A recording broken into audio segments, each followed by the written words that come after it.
Okay, hello everybody. I'm Mr. Zach Zielinski.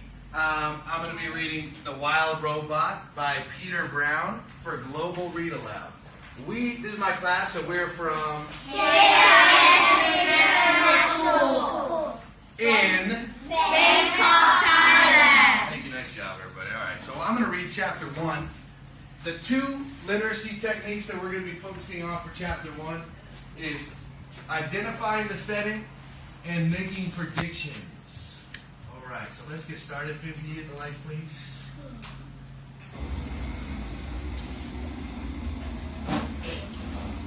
Alright, here we go.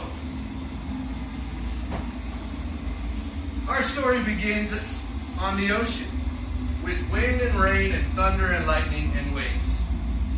A hurricane roared and raged through the night. And in the middle of the chaos, a cargo ship was sinking down, down, down to the ocean floor. The ship left hundreds of crates floating on the surface.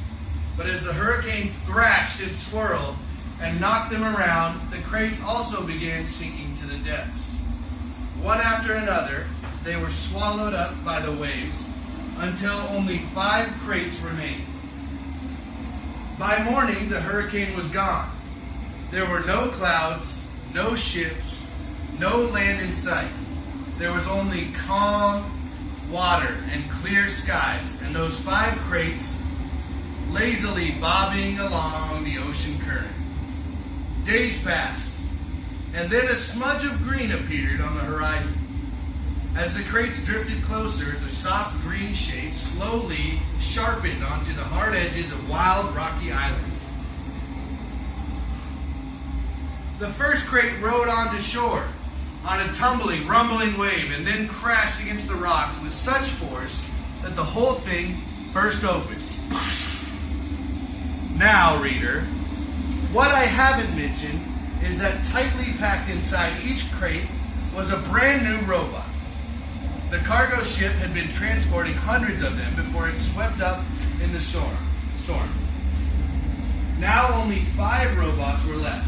Actually, only 4 were left because when the first crate crashed against the rocks, the robot inside shattered to bits. The same thing happened to the next crate. It crashed against the rocks and robot parts flew everywhere. Then it happened to the next crate and the next.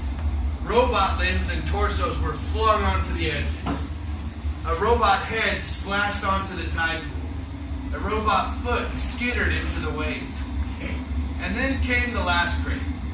It followed the same path as others, but instead of crashing against a rock, it sloshed against the remains of the first 4 crates.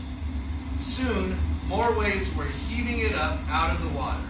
It soared through the air, spinning and glistening until it slammed down onto a tall shelf of rock.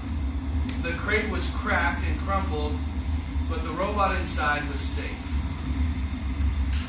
That's the end of chapter 1. Now, quietly, I want you to write down the summary, a 1-sentence summary of what just happened. And think about the setting and try and make a prediction. What do you think is going to happen in the rest of this story?